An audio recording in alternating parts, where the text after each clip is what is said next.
नमस्कार, आप देख रहे हैं UPGN न्यूज़ भारत। इस समय हम ग्राम सभा उपरौठ पहुंच चुके हैं, जो कि ब्लॉक औराई तहसील औराई जनपद भदोही में आता है। यहाँ के नवनिर्वाचित प्रधान जी हैं रामधनी सरोज जी हैं, जो कि इस बार पंचायती राज के चुनाव में 611 वोट पाए थे और अपने निकट प्रतिद्वंदी को 232 वोटों से चुनाव हराए थे। 232 वोटों से चुनाव जीते थे, जबकि इनके ग्राम सभा में कुल वोट की संख्या 5000 के लगभग है। और इस बार पंचायती राज के चुनाव में 3200 वोट के लगभग इनके बूथ पे पड़ा था। और इन्हीं के घर में सन 2005 से 2010 में प्रधानी इन्हीं के घर में थी, और क्षेत्र पंचायत सदस्य का जो पद था 2005 से 2010 में इन्हीं के घर में थी। तो इन्होंने 2010 में जो विकास कार्य किए थे ग्राम सभा में, इसके बाद ग्राम सभा के लोगों ने 2021 के पंचायती राज के चुनाव में भी इनको जब मौका मिला रामधनी सरोज जी को, तो ग्राम सभा के लोगों ने इनको फिर चुनाव जिताया। और ग्राम सभा के विकास पुरुष कहे जाते हैं रामधनी सरोज जी। आइए इनसे हमारी खास विकास के मुद्दों बातें होंगी। प्रधान जी नमस्कार, आपका UPGN न्यूज़ भारत में स्वागत है। प्रधान जी, आपको ग्राम सभा के लोगों ने 611 वोट देकर 232 वोटों से चुनाव जिताया, बहुत बड़ा लक्ष्य है। तो आप ग्राम सभा के लोगों को क्या संदेश देंगे? सबसे पहले हम अपने ग्रामवासियों को धन्यवाद देंगे और अपने स्वर्गीय डॉक्टर लालजी सरोज जी को उनको उनका आशीर्वाद जो है हमारे साथ था। और 2005 से 10 तक वो जितना काम किए थे वही काम का हमें पूरा सहयोग मिला। जी सर, 5-6 महीने हो गए आपको प्रधान हुए, गांव के मुखिया आप हैं, तो विकास कार्य सर अभी कुछ प्रगति पे है कि अभी? जी, कार्य प्रगति पे है। कार्य इस समय जो है पंचायत भवन का काम हुआ है, मरम्मत कार्य जो है कि मरम्मत कार्य लगभग पूरा हो गया है। इस समय शौचालय का काम थोड़ा सा बाकी है, और जो है कि सामुदायिक शौचालय का काम बाकी था, वो भी पूरा किए हैं हम। और उसके बाद जो है इसमें प्राथमिक विद्यालय औराई प्रथम पे काम चल रहा है हमारा। और उसके बाद जो है ये सोख्ता जो जिसको कहते हैं गड्ढा सोख्ता बनाया जा रहा है जी, यही सब कार्य चल रहा है इस समय। जी सर, मोदी जी ने स्वच्छ भारत मिशन के तहत एक छोटा शौचालय, मिनी शौचालय बोलते थे, उसे 12,000 रुपये का आप जानते होंगे सर, गाँव मुखिया हैं, तो उन्होंने चलाई थी योजना।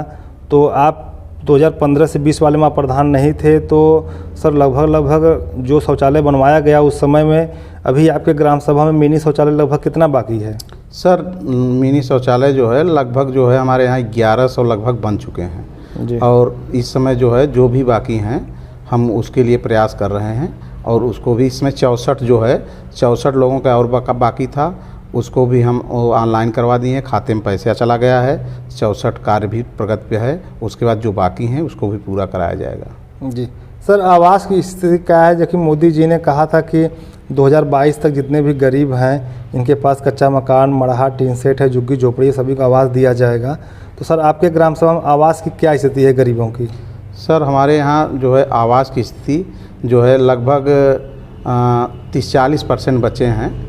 और उसके बाद इस समय भी आवास जो है 47 आवास हमारे यहाँ कार्य प्रगति पे है, और उसके पहले 27 था। लगभग जो है आवास इस समय हमारे यहाँ प्रगति पे है। जो भी बाकी है हम उसके लिए प्रयास कर रहे हैं। वो उसका ऑनलाइन भी जो और जिसका सूची में नाम नहीं है उसके भी लिए हम प्रयास कर रहे हैं, ऑनलाइन करवाएंगे, उसकी सूची में नाम डलवाएंगे, उसको भी मिलेगा।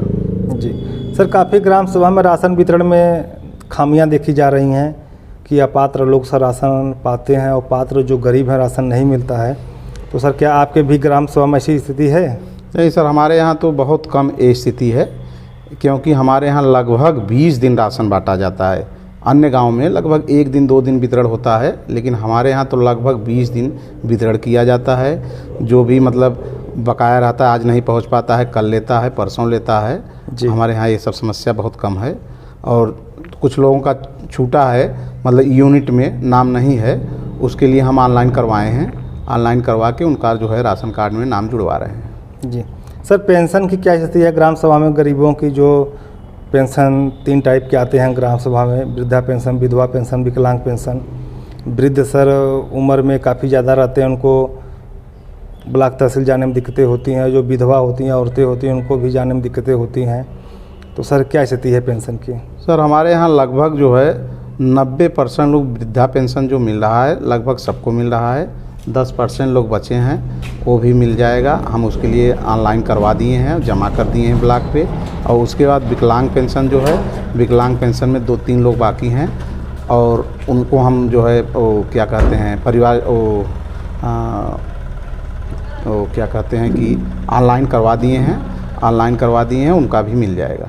जी सर, काफ़ी ग्राम सभा में नाली खड़ंजा चक्रोड की दिक्कतें देखी जाती हैं, ग्राम सभा की पानी की निकासी की भी दिक्कतें देखी जाती हैं। सरकार उसके लिए सोख्ता का भी इंतजाम किया है ताकि पानी की निकासी जहाँ पर नहीं वहाँ सोख्ता बनाया जाए।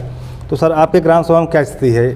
सर हमारे यहाँ तो स्थिति मतलब अच्छी है, लेकिन जो भी नहीं है, जो भी इस समय नाली खड़ंजे की ज़रूरत है उसके लिए अभी 3-4 महीने हुए हम लोगों को प्रधान हुए जी, उसके लिए हम देख रहे हैं जो है, जो भी बाकी है उसको हम लोग पूरा करवाएंगे। जी सर, भारत देश में महामारी का दौर चल रहा है जी, और इसे कोरोना कहते हैं सर। काफ़ी लोग इससे प्रभावित हैं, हर घर घर प्रभावित थे एक समय था। तो सर हर सरकार गांव-गांव में वैक्सीन लगवा रही है, कैंप लगवा के। तो सर आपके भी गांव में कैंप लगा होगा सर, लगभग कितना परसेंटेज वैक्सीनेशन हुआ है? लगभग सर जो है कि बहुत कम 10% के आसपास बचे होंगे, नहीं लगभग हमारे यहाँ तो लगभग कम से कम 20 बार वैक्सीन कैंप लगा है लगभग। और जो है सबको पहला डोज दूसरा डोज भी लग चला है। लगभग 10% लोग बाकी हैं जी, बहुत कम।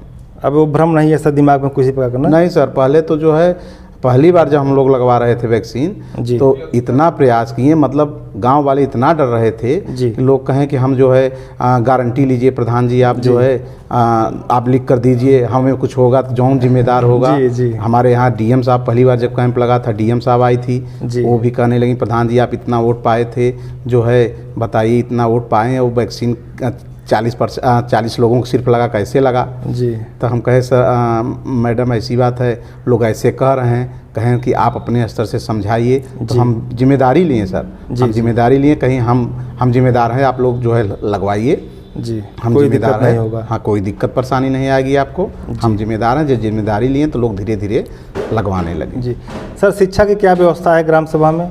सर शिक्षा की व्यवस्था हमारे यहाँ अच्छी है। हमारे यहाँ 2 प्राथमिक विद्यालय है और दोनों पर शिक्षा व्यवस्था अच्छी चल रही है।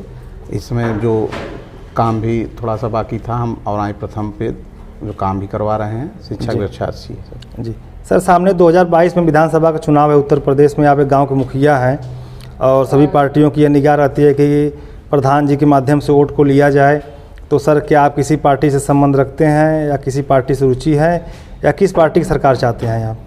नहीं सर, हम किसी पार्टी से नहीं जुड़े हैं आज तक। जी, हम अपने समाज में, अपने गांव में, अपने लिए जो है और गांव के लिए अपना काम करते हैं। जो भी हमारे गांव के लिए काम, हमारा समस्या सुनेगा, गांव की समस्या सुनेगा, गांव का विकास करेगा, हम लोग पूरे गांव के साथ उसके साथ जुड़ेंगे। जी, चाहे जो भी हो, पार्टी से हमसे नहीं मतलब है सर। जी, जो गांव का विकास करे, समस्याओं को देखे, समस्याओं को क्षेत्र का विकास करे और पढ़ा लिखा जो है हो, योग्य हो, जी, उसके साथ हम लोग रहेंगे। जी, जी। जैसा कि आप लोग यूपी जीएन भारत न्यूज़ देख रहे हैं, उपराउठ के प्रधान जी रामधनी सरोज जी से खास खुल के विकास कार्यों पर चर्चा हुई। प्रधान जी आपका बहुत बहुत धन्यवाद।